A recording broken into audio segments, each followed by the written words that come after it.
Tuan R, 51 tahun, kelihatan sehat-sehat saja. Tapi belakangan ini, ia sering mengeluh pusing dan cepat lelah.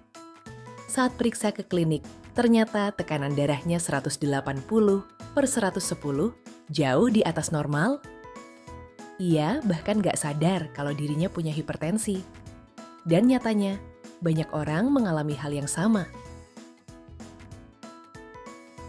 Sebelum kita bahas hipertensi lebih jauh, yuk kenali dulu. Apa itu tekanan darah?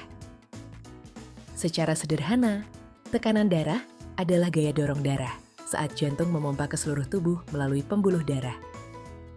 Tekanan darah biasanya diukur dengan dua angka, sistolik dan diastolik.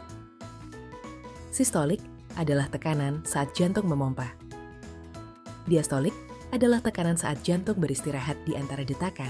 Tekanan darah yang normal sangat penting, karena inilah yang menjaga agar oksigen dan nutrisi bisa terdistribusi ke otak, jantung, ginjal, dan seluruh tubuh.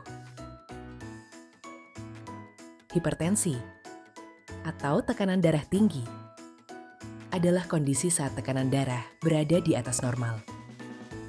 Normalnya, sekitar 120/80 mm merkuri. Kalau sudah di atas 140/90, kamu harus waspada.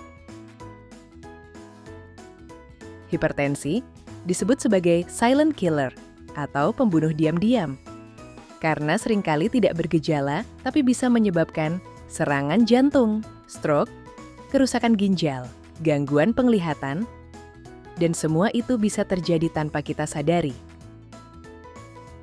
Lalu, apa saja yang bisa menyebabkan hipertensi? Pola makan tinggi garam dan lemak, kurang gerak dan stres, merokok, dan konsumsi alkohol, berat badan berlebih, serta faktor genetik atau riwayat keluarga. Kabar baiknya, hipertensi bisa dicegah dan dikendalikan. Caranya bisa dibagi jadi 3. Pertama, konsumsi makanan sehat. Kurangi garam, lemak jenuh, dan makanan olahan. Perbanyak buah, sayur, dan protein sehat seperti ikan. Batasi makanan cepat saji dan gula. Kedua, perbaiki gaya hidup, rutin olahraga. Kelola stres dengan relaksasi atau hobi, tidur cukup, jangan merokok atau minum alkohol. Ketiga, pengobatan. Kalau sudah didiagnosis hipertensi, ikuti pengobatan sesuai anjuran dokter, minum obat secara teratur, dan kontrol tekanan darah secara berkala. Tapi, pengobatan hipertensi juga punya tantangan tersendiri. Banyak orang yang sudah tahu dirinya hipertensi, tapi merasa baik-baik saja dan enggan minum obat. Bahkan ketika mulai minum obat dan tekanan darah menurun, beberapa orang merasa pusing atau lemas. Ini bukan karena obatnya berbahaya, tapi karena tubuh sedang beradaptasi dengan tekanan darah yang kembali normal. Konsistensi dalam pengobatan sangat penting untuk mencegah komplikasi.